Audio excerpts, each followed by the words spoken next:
林师兄，谢谢你的邀请，但我不能再跟你一起出去了。我有喜欢的人了。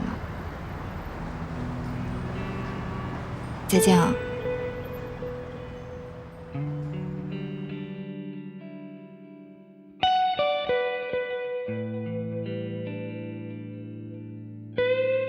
关雎尔道出再见后，觉得心里轻松许多。他终于知道了爱一个人是什么感觉，是见到他会怦然心动，会面红耳赤；见不到他会惆怅失落，会魂萦梦绕。这个人已经在关雎尔的生命中出现，他明明白白地看清了自己的心，不愿再将就。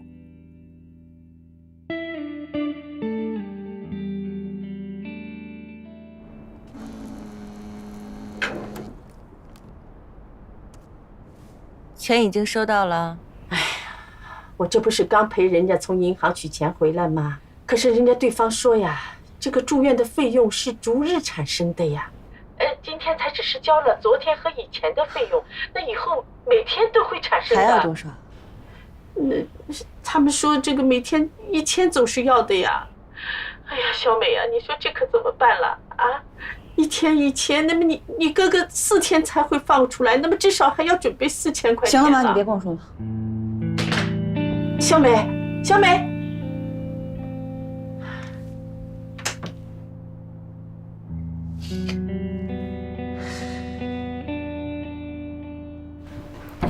小乔，回来了怎么又不说一声啊？怎么，告诉你我要回来，好让某些人有心理准备啊？怎么了？丑吧？说吧，什么意思啊？这是？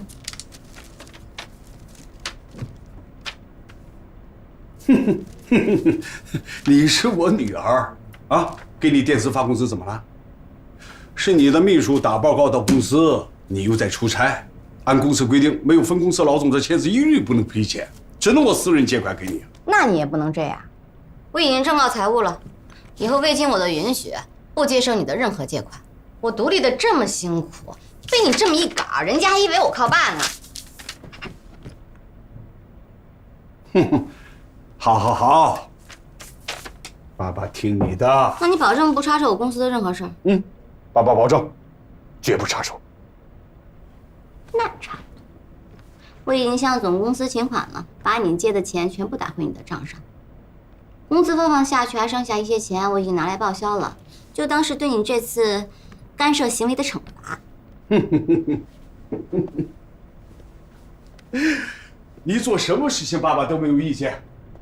说吧，今天有什么安排？没有安排啊，我昨天出差回来开了1天的会，讨论需要跟进刚接触客户的资料内容，还检查了印标工作的进程。今天把任务都布置下去了，刚好过来兴师问罪。既然这样，要不要旁听会议啊？我们正在讨论整个集团下季度的发展方向，听一听没坏处。又开会啊？我就不去了吧。每次听你们开会，我就像个庄子似的，说傻坐在那儿，一点意义都没有。以前是以前，现在是现在。爸爸常给你出主意，这次你也帮帮爸爸，替爸爸出出主意，行不行？小周，不是我要跟你较真，地板这块本来利润就很薄，再增加设计经费根本就没必要。我同意，要增加投资，我宁可增加到卫浴上。谁说的？卫浴这一块根本没有办法跟国外的大品牌相比，要不是靠着公司，我们能卖出多少都不知道，更不要说利润了。这点我同意。都不要吵了，公司的预算有限，给谁不给谁得从全局考虑。这样吧，散会之后你们回去做一个下半年的工作计划以及相应的预算，及时的上报公司，公司董事会讨论之后再做决定。小乔，愣什么神儿啊？想什么呢？爸，我听懂了呀。你们今天开会的内容，我全部都能听懂，太神奇了。齐总好。跟我亲身经历那小麻雀公司有点底子，还是我天生就是做生意的料啊？还是你自己肯努力，愿意从最简单的事情做起。哎呀，在别人眼里当老板容易，其实这知道不知道，做过没做过，中间差了10万8千里。没把一个公司摸上摸透就想上手，根本不可能。还真是，以前我听你们开会啊，就跟听天书似的。这次就不一样了。你就好比说下个季度的预算吧，王叔跟小周是一头的，老梁跟万叔叔是一头的，各有各的小算盘。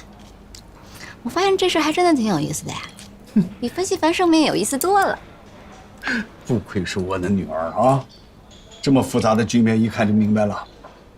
以后总公司的会啊，你常来听听，对你管你的小公司有好处。行，先走了啊。下午不待在这儿了？不待了，刚回来还有好多事儿呢。再说了，谁陪你呢？我还要约会呢。等，约会？跟上次说的那个医生，长得帅不帅？性格怎么样？是主刀医生还是实习医生啊？我告诉你，不许你过问，不许夸他，总之不许你发表意见，否则一不小心我就逆反。让爸爸不问，按照你的想法慢慢的谈啊。走了。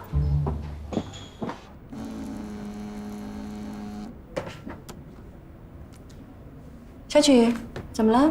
刚从我爸公司出来，谴责他对我公司财务的粗暴干涉。你呢？下午下班以后干嘛？下午下班之后，你有什么事吗？我这次出差出的我皮肤都老了10岁。你要是下午没事的话，我下班也会去找你啊。我们去上次去过的那家美容院做护理，完事一起吃饭。我把赵医生约出来，让你们认识认识。然后呢，我就扔下你走啦。我向来是重色轻友，你懂的。啊，下班之后约了魏魏一起吃饭。当然，如果你要不介意的话，我们也可以4个人一起。好啊。不过话说回来，安迪，你可不许对我们赵医生放电哦。放电？我没有那个技能。你长得那么美，往那一杵就等同于自动放电，也就你自己不知道。不过你现在已经是魏兄的人了，我放心的很。好吧，那你跟赵医生说吧。早联系好啦，像赵医生这种稀有的货色，现在才约哪来得及呀？OK， 那一会儿见。拜拜拜。Hello， 不好意思啊，今天的晚饭我们可不可以4个人一起吃啊？曲潇潇说她想带她的赵医生跟我们认识。可以啊，我支持你多跟曲筱绡一起玩。为什么？啊，感受一下她无拘无束的游戏态度啊。说实话，我很羡慕曲筱绡这种率性的性格，但是在异性方面，我不太欣赏她的态度。我更欣赏认真负责任的人生态度，比如小关。你相信我没错的，你对自己要求太高，把自己绑得太紧。小曲呢，正好相反，这也是我前年债务缠身，差点跳楼之后才有的人生感悟。回头跟你详谈吧。好吧，拜拜。魏兄真的是这么说的？哈哈，有眼光。就不该告诉你，本来就得意，以后更得意忘形了。本来22层就我这么一个通透的人，魏兄夸我没错啊。对了，有件事情我觉得特奇怪，2202工作资历最短的住最好的房间，工作资历最高的樊胜美却住最便宜的房间。那钱都花哪儿去了？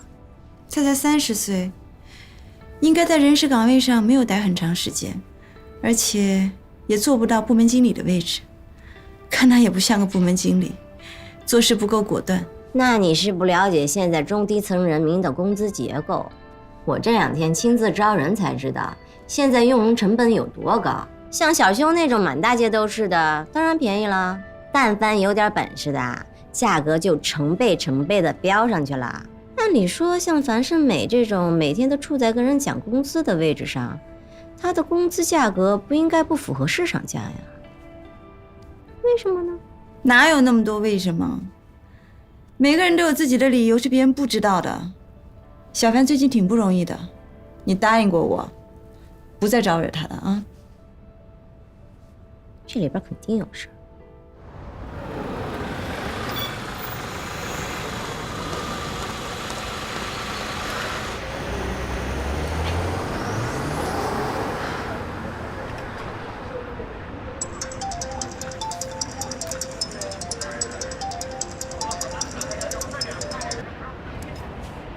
哎，小美啊，你现在说话方便吧？方不方便不是也得说吗？啊，是这样啊，人家对方又拿着账单上门了，说是再要1000块钱。你无论如何帮帮你哥哥啊，哪怕是借呢，咱们总得把这件事情了结了呀！啊，借钱哪那么容易啊？这几年我把身边的朋友、同学的钱都借怕了，人家见我都躲。你说1000就1000啊？小美啊，没有办法，这个家里能借钱的也只有你了呀，这怎么办了？你说，小美啊，就这一次了啊！你哥哥这次牢都坐了，我想他出来肯定能长点记性。他什么时候能长记性？你把他腿打折都不一定长记性。小美啊，这样，明天1000，还有后天，那这样你今天晚上辛苦一下，就多借一点啊。我借得到借，借不到我没办法。小美啊，一定要借到啊！真的呀，人家说了，要是拿不出钱来，就让我们过不下去的。小美，你帮帮你哥哥啊！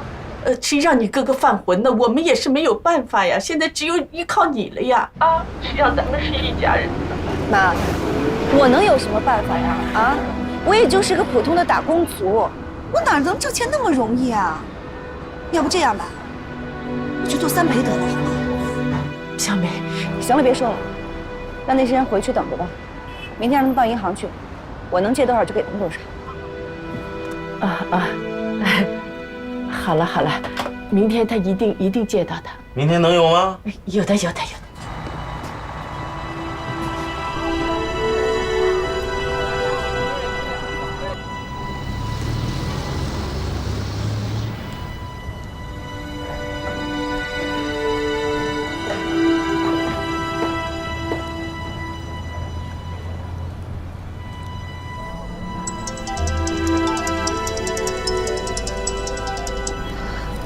喂，你，我最近在老家出差，我听说你哥哥的事。他就这样，如果不惹事儿，反倒不正常了。你还有别的事儿吗？没事就挂了吧。我在车上，我站不稳。等等，小美，那个，我有朋友跟他们认识，朋友说，对方在医院里面有亲戚。啊？住院开药什么都挺方便。怪不得突然住院，一天1000块。行了，谢谢你告知，我会处理的。你打算怎么处理？你只有找被打人的家属，跟人低声下气、软磨硬泡的谈，谈到对方把心里面的气消了，然后出来体面的把事情解决了。但是你们家有这样的人能出来谈吗？再说了，像谈这种事情，你委托朋友还不行，你必须是家里面的直系亲属处理，给人许下承诺。放下面子，兴许人家才能接受。但是你一个女孩子，行了，我会处理的。再见，小美。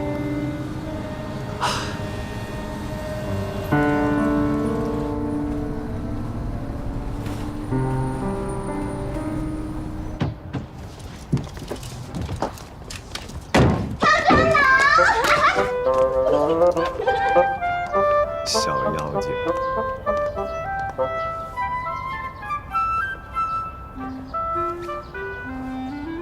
这就你让我跟小曲学的东西。他强大的内心很难学的，改天我再跟你分享我前年的心路历程，咱们有的是时间。啊，不许议论我们。我只在美国校园见过。其实也不仅是在美国校园里啊，一看你就是个保守派。国内的大学也没那么老派。我最怀念的就是大学到博士期间学生时代的生活，有趣的恋爱，有趣的社交。不好意思啊，没有什么能够阻挡一个猥琐男发表他闷骚想法的欲望。同感，我是魏魏，赵启平。走吧，我们进去吧。走。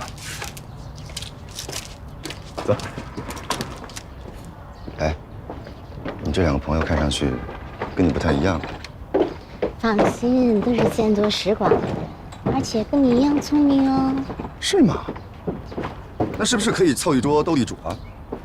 好久没玩了，因为总是凑不齐一桌聪明人。40分也行，80分也行，只要是一桌聪明人打牌就行。桥牌，梭哈也行。桥牌会一点，其他不会。很容易的，一教就会。你呢？你会什么？要不这样吧，我们把最终的裁定权交给你，我们就玩你最擅长的。为什么问我不问 Andy 呀？除了桥牌我都会啊，40分吧。行，那就40分。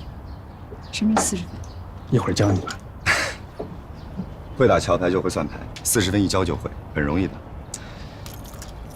对了，现在看来好像就你一个不会算牌啊，所以那我得锄强扶弱，匡扶正义。好啊你，我还以为你偏心我呢，原来你这拐弯抹角说我笨啊！坏人！我要再把月亮惩罚你。好了，我错了，我错了。谁笨啊？哎，我错了。哎，对了，你上次不是说让我帮你找书吗？那这2个呀，特别喜欢看书，而且国内国外到处跑。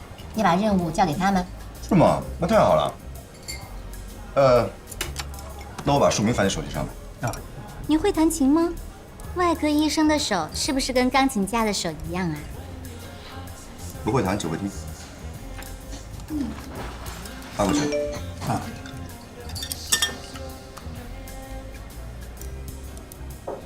这个很特别。赵医生，如果以后有时间呢，可以去我家书房坐坐。如果看原文书不吃力的话，你可以去安迪家坐坐。不过你的爱好可真够艰深的，有3本书我也得下单买回来。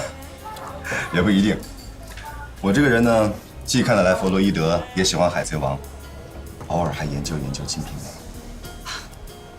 以前呢爱清高装样子，现在终于知道了，人生苦短，有点感兴趣的事情不容易，切莫装逼，虚耗光阴。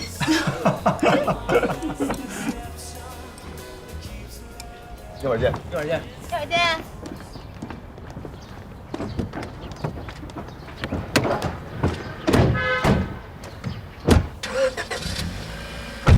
这就是你说的那个赵医生啊？是啊，没想到他跟小曲发展这么快。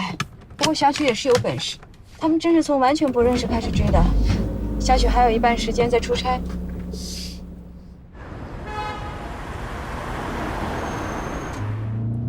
其实我之前在医院见过赵医生，他不是这个样子的，一副精英的模样。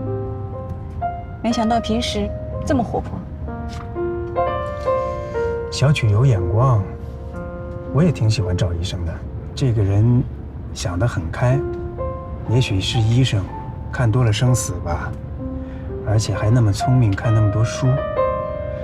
他跟小曲一样都洒脱，只是小曲无知者无畏，他相反。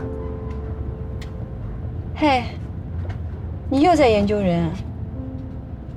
我在你面前是透明的，真可怕。你怎么可能是透明的？你提升太快了，每次我觉得稍微有点了解你的时候，你一提升，我眼前又一团乱麻。哎，你有没有觉得小曲在赵医生面前有点装啊？刚才说弗洛伊德的时候，我觉得他好像没有听懂啊。偶像，真的又被你看穿了。其实小曲脑子很够用，人也很聪明，而且见多识广，所以应付应付没问题。只不过你今天怎么这么八卦？要怪也怪那个赵医生啊，他那么风流倜傥，还一点都不避讳的欣赏你，我有点烦。这谁呀？说提我车位上。啊？怎么了？没事儿。你牌打得好不好呀？哎，这里没有人。放那。还有3天放出来，就是3000。水电费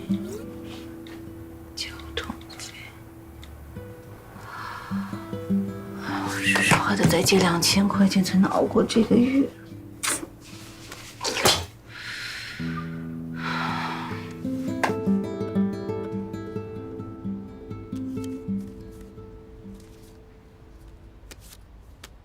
出啊，该谁出了？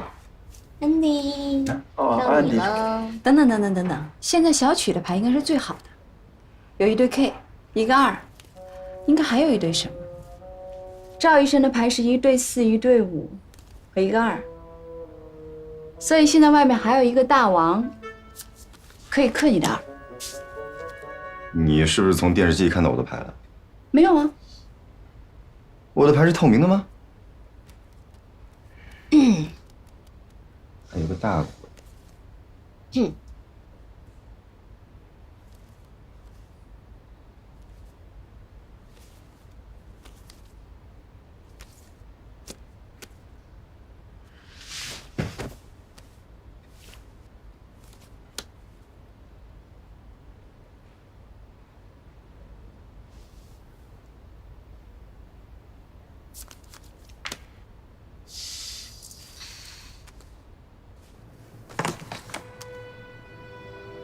朋友说，对方在医院里面有亲戚，住院开药什么的都挺方便。人家说了，要是拿不出钱来，就让我们过不下去的。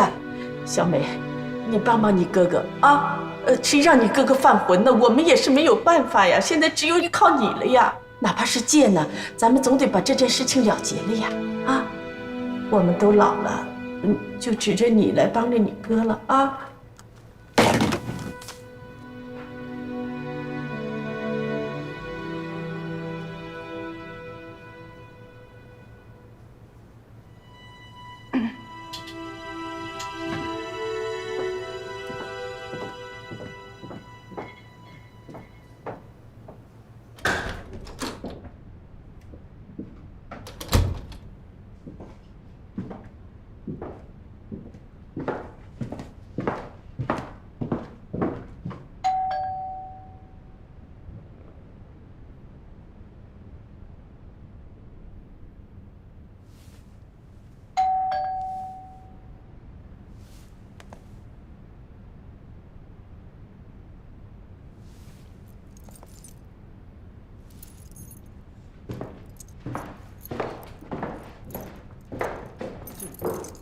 要不起吧？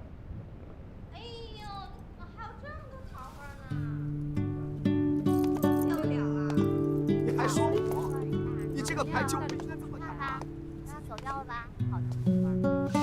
对不起，看来这把又是我和安迪赢了。王呢？对啊，你不是说王在他那儿吗？王在我这儿。安迪，你坏透，你又骗人！我没骗人啊。你看，你跟赵医生，你们在那儿做那些小动作，我也没说话呀。你能不能认真点打牌？我怎么不认真了？让你出2不出2，你看吧。我怎么出2啊？他说鬼在他那，我出2，他不压我了吗？那我们就输了呀。哎，你刚才都说了，我有2张 K，2张 K 是大牌，这把我们就不会输。好了，我有2张 K 都是大牌，知道吗？那我怎么知道鬼不在他那？万一在他那儿呢？你下轮真再来一把了。不许耍赖啊！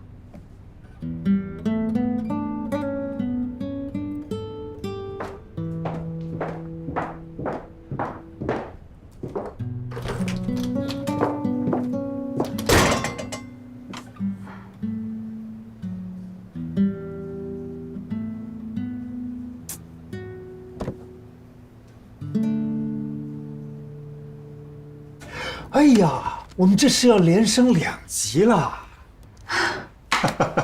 哎，你刚才那个玩的不错呀，只是小曲没有配合你。安迪，你又骗人！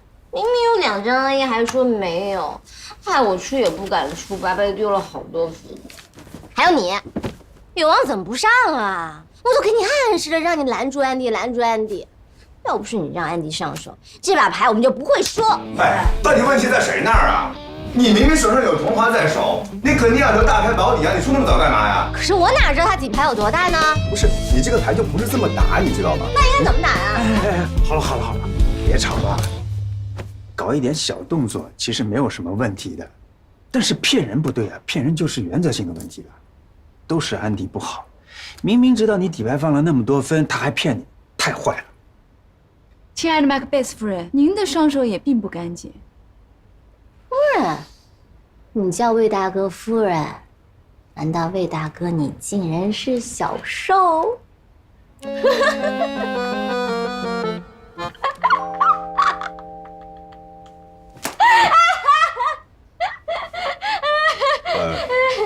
这样吧，今天时间也不早了，我也说的挺多的了，不是说了吗？说的最多的请吃宵夜，我请吃宵夜。这附近哪有吃宵夜的？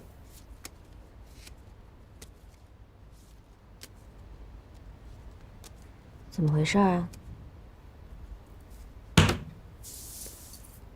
麦克白夫人呢，是莎士比亚剧里面一个典型的人物，就是指帮凶那类人。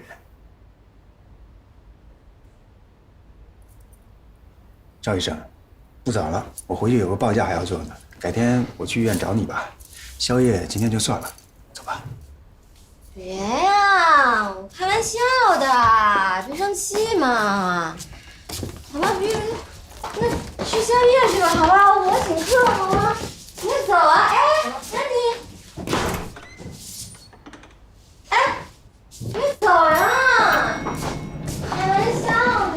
才下班啊，加班加的够辛苦的。真走啊？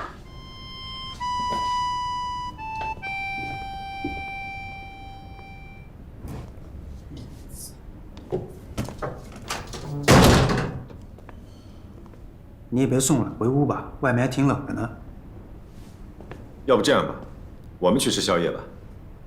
今晚虽然我输了，但是我还是挺认你们2位牌搭子的。咱们喝2杯，巩固友谊。魏兄，今天晚上没有让你不开心吧？怎么会呢？我也想认识你这个兄弟呢，要不去我那儿吧？我家里也有一些旧版藏书，相信你也有收藏，我们可以一边喝一边交流。好啊，安迪，我不了，我要看报告呢。走吧。那我们走了。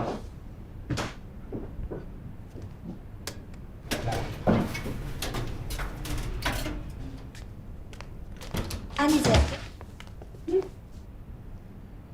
有事啊？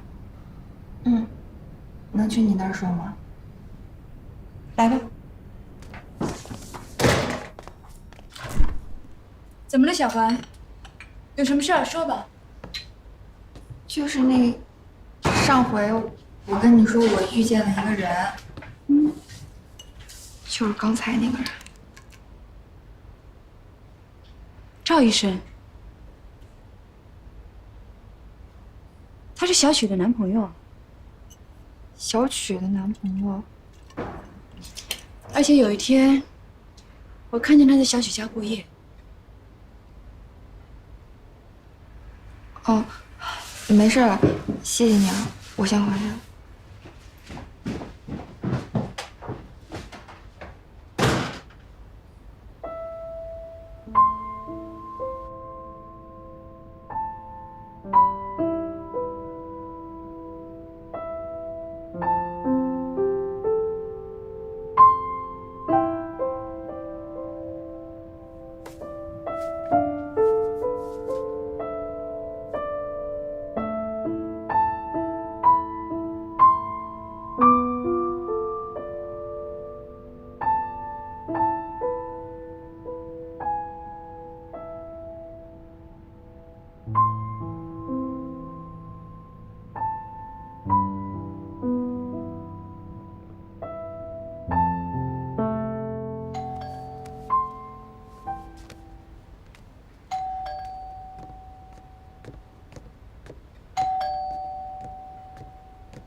安迪，我真的不是故意的，不是故意要说你们坏话的。进来说吧。我真的只是输急了，赵医生看上去又都在怪我，唉，烦死了。心烦意乱，脑子混乱。安迪啊，你帮我跟魏大哥说一下，我真的不是那意思呀。他没有生你的气啊。行，我帮你跟他说，不过今天赵医生好像有点说的不舒服，你也跟他解释一下。文迪，你不会也在生我的气吧？我真的不是那个意思，我只是脱口而出了。你今天怎么了？我真的没有生你的气，你有点说的本性全失了。自己拿水喝，我看报告了。你在工作呀？做一份收购计划。那我不打扰你了，你帮我跟魏大哥解释一下吧。拜拜。拜。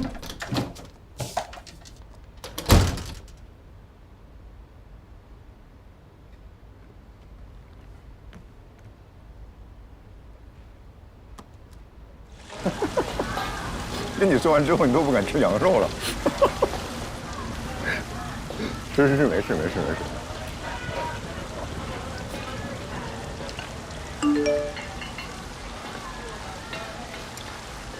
如果你12点钟之前结束的话，你给我打个电话。我想问问你，为什么要小题大做？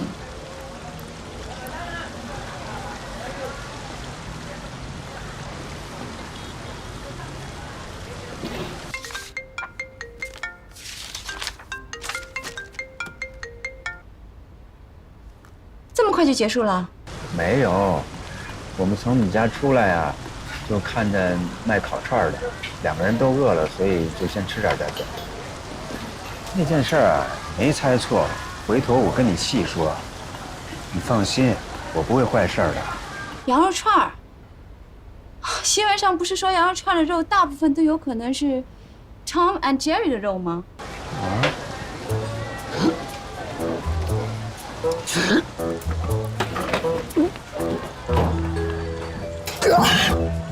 ？Hello， 喂，魏兄在吐呢，那个他比划手势让我先跟你说一下。要说什么？就是因为我跟他说了羊肉串是猫和老鼠的肉，所以他吐吗？你真跟他这么说的呀？那魏兄太可怜了，你知道吗？我们在从等羊肉串的时候就已经开始讨论了，这个烟熏的温度到底是多少，能不能杀死羊肉里的寄生虫、虫卵、致病菌等。我还给他详细列举了羊肉串中可能存在的寄生虫以及症状。哎呀，可怜的魏兄。现在看来，他虽然坚强地把这个羊肉串咽了下去，但是我觉得他心里其实还是挺膈应的。所以我再一刺激他，他就吐了。对啊，这个胃酸啊，它反流到这个食道和咽喉当中是很难受的。不过魏兄很聪明，他现在正用水在稀释他食道里的胃酸呢。他没事吧？你们在哪？要不我现在过去一趟？不用，有我在怕什么？没事，等会儿魏兄自己跟你说。喂，别过来了，这么晚你又不认得路。没什么大不了的，只不过跟医生吃饭真的需要点勇气，尤其是眼前这个医生。你知道吗？他一边说绦虫，一边咬开羊肉，然后还指给我看里面那些白色颗粒物可能是什么东西，然后还特别镇定地把那些肉都吃下去。你试试，换谁谁都受不了。我是不是警告过你，不要轻易跟我讨论这个问题，很危险。你不信啊？你太凶残了，你居然还能笑得出来啊！医生对待病患不是应该春天般的温暖吗？不好意思，现在是下班时间，况且你也不算是病号呀。哇，你还能调侃，看样子没什么大问题。所以呀，这个情绪积累很可怕，若不及时疏导的话，就是我现在这样的结果。你放心吧，我现在已经没事了。你是不是在暗示我，刚才小曲和赵医生的情绪积累已经到了一个极点，所以你小题大做，结束这个牌局？可是刚才为什么小曲跑到我这儿来，非得要我转达对你的歉意呢？这不是他的性格。哎呀，看来他是聪明人啊！你等着啊，我一会儿回去跟你细说。拜拜。OK， 拜。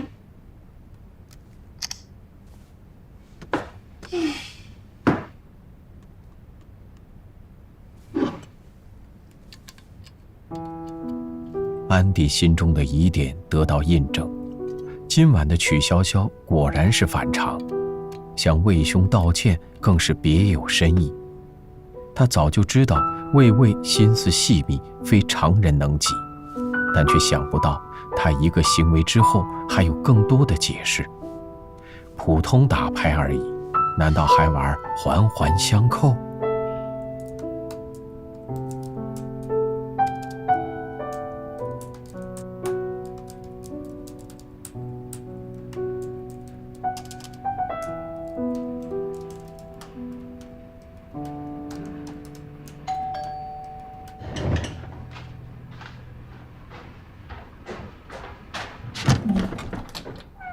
这么快就结束了？赵医生心思就不在，所以结束的早。进去说。好。刚好我想知道今晚的罗生门到底是怎么回事。打牌闹成这样，有一半责任在你。我是给你收拾残局呢。跟我有关啊？你这个人啊，一做什么事情就太投入。你一开始不了解规则，我们有输有赢。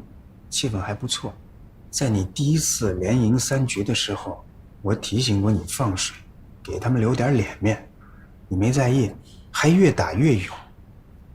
那个时候，小曲开始作弊，而且越来越明目张胆。赵医生清高啊，当然不肯配合他了。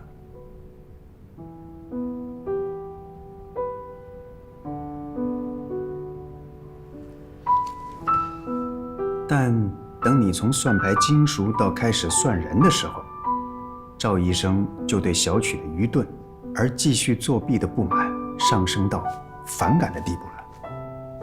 有那么夸张吗？我真的一点都不觉得。你的心思都在牌上，当然不会发现了。小曲都被你打晕了，他不择手段想赢，全然没有意识到输牌的原因在于他的智商。那赵医生呢？输的也不好意思叫停，还被你嘲笑2个人合起伙来作弊。赵医生是聪明人啊，你冤枉他其他的倒也罢了，冤枉他做笨贼，那就是点了他的死穴。加上小曲还一直埋怨他不肯配合，那他就生气了。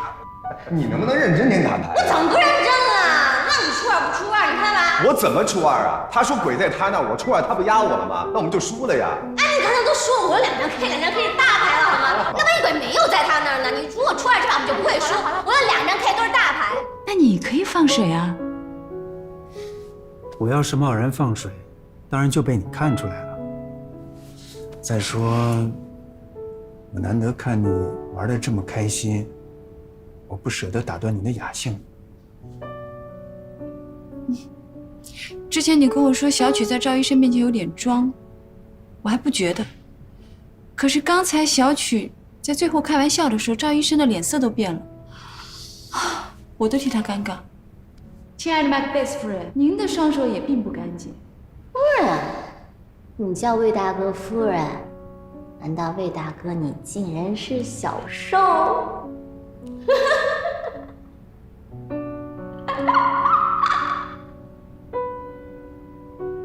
那个玩笑就是最后一根稻草。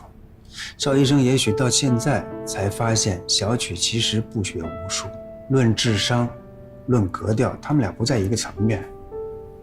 我看赵医生动气了，所以我就借故叫停了，只好委屈小曲了。还好小曲是聪明人，他很快就能意识到我叫停是为他好，要不然赵医生跟他在牌局上就闹翻了，那他们俩未来的关系肯定不好挽回了。真佩服你，我只顾着赢牌了，我真的没有察觉到。要不是刚小曲来敲我的门道歉，我都不知道今天到底发生什么事情了。我小看小曲了，我原以为他是愚钝，现在看他只是不会玩牌，做人还是很拎得清的。再说，我发个小火，也是我的一点私心。小曲那家伙啊，说好听点是那种给3分颜色就可以开染房的主，说不好听点，则是尽责不逊，